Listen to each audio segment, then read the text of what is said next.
earlier in the week on the Daily Financial News, I proposed a question to the audience. And that was basically, is there a number that would cause you to sell all of your real estate? By number, I, of course, mean net worth. What is your equity number? Would you sell all your real estate if you had 3 million in equity, 5 million in equity, 10 million? The responses were very interesting. They ranged from 3 million bucks to 10 million. Many people said, there is no number. I don't want to sell. I live on the cash flow. Some talked about refi until you die. And I just thought I would talk to some of the millionaires in my group and ask, is there a number? Dion, we'll go to you first since you joined first. How you doing, buddy? Howdy, I'm doing great. I think when I saw you talk about this in your daily update, I sent you a text and I said, I think a missing metric is how much do you have invested? Because if somebody has 3 million or 10 million in net worth, but they invested 3 or 10 million, it's not as important as if they invested 100,000 and all of a sudden have 10 million. Great point. Yeah.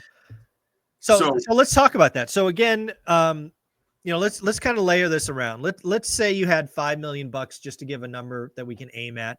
Let's say, again, one of the reasons you would have that is you've been in the market for a long time. Let's call it 15 years.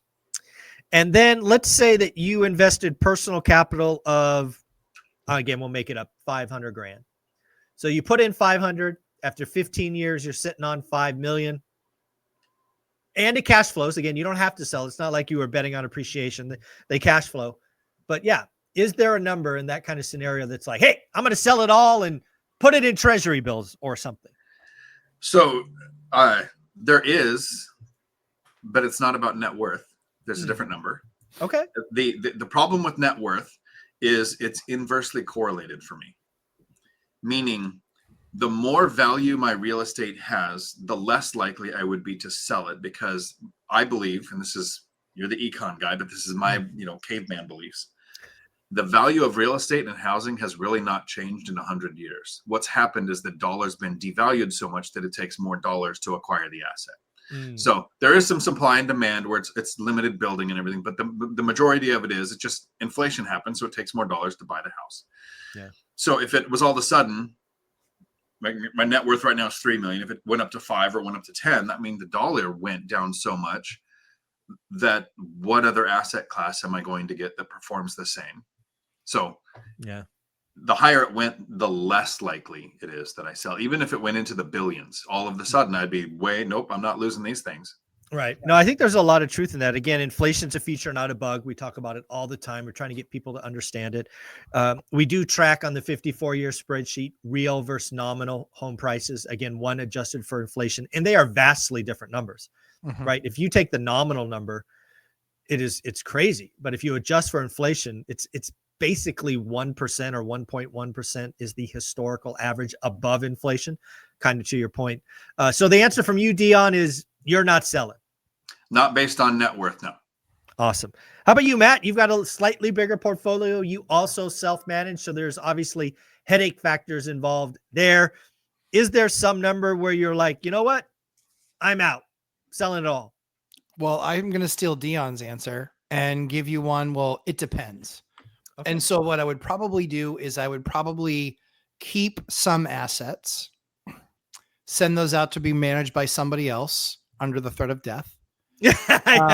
And then sell off a stack of assets to just create a mound of cash that just sits there.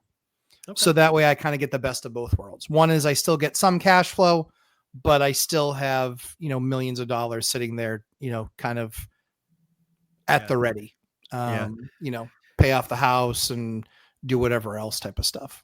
Yeah. Having thought about this again, I think I posed that on Monday. So I've had a couple of days to think about it. I think I'm with both of you guys. I think, whatever the number is, let's just assume it doubled. It doesn't move the needle. Right. It may, the only thing that I, as I think about this, because the one thing I didn't say in this, and I had this conversation with Anna Kelly as well, I think, was time. Like, let's back to Dion's example. You have $5 million, you put 50 in, you've been in the game 50 years, but let's say you're 35, right? You started at 20. You've got a long time ahead of you right? Where fiat currency, to his point, could go to nothing. However, if you're 75, I think it makes sense. And again, you guys know this. I haven't talked about it in a while. My second book, 15 Conversations with Real Estate Millionaires, the one chapter that hit me was the one where the 80-year-old woman was talking about unwinding her portfolio. And one of the comments I still remember, she goes, Michael, have you ever met a 75-year-old who manages the properties well?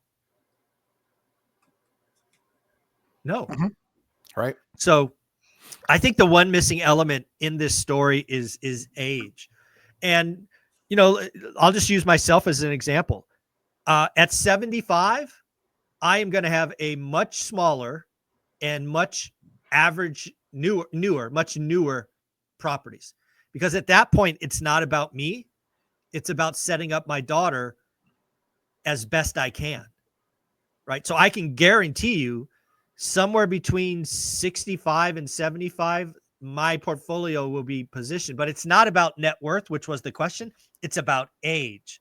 What do you guys think about? Is there a number where you start?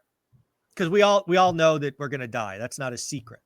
So is there an age number where you get proactive in managing the portfolio? Matt, you've got younger kids. We'll go to you first. Yes. I mean, we did, the kids have the week off from Thanksgiving. It's a week off thing now, apparently. Yep.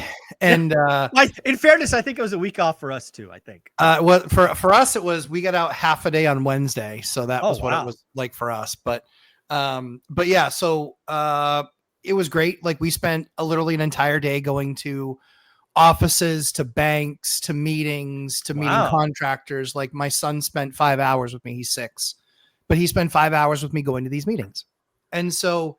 You know, at 12, he'll be able to run a company better than most people getting out of college because he actually will have experience. And so I think for me, it is, with having 4 kids, we don't know which of them will take over, if any of them do. So from our perspective, it's really just much more about, hey, there is money to be made. I've taught you how to run a business. Maybe it's real estate. Maybe it's something else. Most business ideas are often the same, and how to run a business. So for us, it's much more, we are going to use this to give our kids experience in how to work with people, how to find solutions, how to be leaders, you know, how to manage a business. We're going to teach them all the principles, life principles that most kids get out of college having no clue how to do. And so for that, we need some business to at least be there. So for me, the idea always, I might keep it. So I'm in the camp right now, Mike, same as you, which is maybe I stay 150 or 180 units. Maybe we stay that number, but maybe we go to 300 if it gets really bad with the cash that we have sitting on the sidelines. If it doesn't get really bad and there aren't these massive buying opportunities like in the great financial crisis, like yours and my wish from day one was just, God, let this happen one more time. One more time. Just let there be an encore, please. Last time you participated, I really didn't that much. I was still in my hacking phases, and just trying to keep my head above water. And so from that perspective, yeah, I think if it happens one more time, then we both have to make that decision. Do we double? Do we stay the same? Or do we say, let's fortify the empire over the next 3 years, 5 years, making repairs, doing the things that we need to do to make all of these properties really marketable and kind of turnkey. Yeah. So they get that value. So that's what I'll be evaluating. So I don't know what the answer is yet. I know that we want, most importantly, we want our kids to experience what it's like to run a small business. I like it. How about you, Dion? Your kids are on the opposite side. They are all out in the world as adults. You've obviously told them not to expect anything, but you know internally there will be something. Is there a number you start repositioning? Maybe you do the cash out or you do the seller financing to kind of simplify. What does it look like for you in a decade, 2 decades? Back to the earlier comment about age being the number. So I've already got my exit strategy planned, right? And I agree. My kids are on the other side. They weren't young enough for me to raise with the mindset of having, rentals. They were 10 plus ish when I started investing. So the first rental came when they were kind of developed, and they have no interest. So last night during my course call, I went through this exercise with everybody to get people thinking about what's the end going to look like. And there were some pretty creative things. There were people who, I'll go to the 4% rule. I will do this. And so the thing for me was I don't have another asset class that I believe in, like real estate. And I mean, this kind of, I think, shocked a couple people. To me, stocks aren't real. I've never done transactions in stocks to think that they're real. So when it comes to the value of your properties and an amount of money that you would invest, first I had to go through what net worth is. And a lot of people, not in the course, but a lot of people that I interact with outside of YouTube have no clue. They'll say this, they'll say assets minus liabilities. And I'll go, great. Okay, so if you have stocks and you do the assets minus liabilities, what about that transaction cost? It's going to cost you to offload them. And then what about taxes, right? Have you owned them less than a year, more than a year? And in real estate, you've got the cost of selling. What about if there's concessions with the buyers? What if there's depreciation recapture? So your net worth can quickly change from whatever number you think it is when it's assets minus liabilities. And so that every single person in the course and every one of the millionaires I've heard talk so far have missed the one thing that would make me sell. So the exit strategy is planned. I was 50 when I met Millennial Mike, who was 30. And I thought this will make him 50 when I'm 70. So I cheated the universe and I tried to become friends with him at whatever cost it took. I just like him. So we became close friends. So when I'm 70, he'll be 50. I'll sell one, pay off whatever remaining tiny debt there is on like 10 years left of mortgages on the ones that I've already acquired, and pay off all the debt, wrap it up into a seller finance bundle to him, create a note. My kids will inherit a note because they don't want the rental. So that's the actual exit strategy. But here's the thing that could make me sell. Not net worth. What happens to rents? So since they've been started to be tracked in 1940, there's never been a 5-year period where rents ever went down, stayed down. They've always gone up. You can Google it. There's plenty of charts out there that show you historical rent data. If they flatlined long enough, maybe 15 years without a single chance to increase. Section 8 kept going down, basic allowance for housing kept going down, building kept going, and they were just flatlined for 15 years to where insurance, property taxes, and cost of labor and materials went up so much that my $21,000 a month in profit became zero, because it would take probably decades of no increases to do that. Then I might look at the net worth and go, what would it take to get rid of these? And sell, right? So I have an exit strategy planned, and the number that matters to me is rents, not net worth. Yeah, I think that exit strategy is something that Olivia and I look forward to doing as well, as creating seller notes on a collection of assets. Because again, we'll sell a little bit for cash, we'll sell some to get income, and then hopefully we'll 1031 out of others into nicer, newer stuff, so that the end pile is less complex, and the average age is not 70 years, it's 20 years or something like that. So I think that's all good. But at the end of the day, it's a fun mental exercise, because again, a lot of people out there think net worth and they're like, hey, $1 million, $3 million, $5 million is the number. I do like that. Obviously in real estate, we look at other factors. I just thought this was a fun conversation. Dion, where can people find you? They can find me right here on YouTube, Dion Talk Financial Freedom, where I do live streams every Tuesday at 4 p.m. Pacific. And the reason I think this exercise is so important is for anybody watching who's a gamer. I know that's not you guys. You have lives and wives. So as a gamer, when you start a new game, we usually research what is the end going to look like, because I want to know the best way to end the game. That determines my path to get there. Real estate's much the same. Very, very cool. And the Lumberjack? Live streams Thursday nights, 9 p.m. We're going to do a huge Eastern time. We're going to do a big video this week. I think it's going to be this afternoon, actually, where we go and walk the community house and everyone gets to see all the progress there in the last 2 weeks. I promised it would be a big 2 weeks. It's been a big 2 weeks.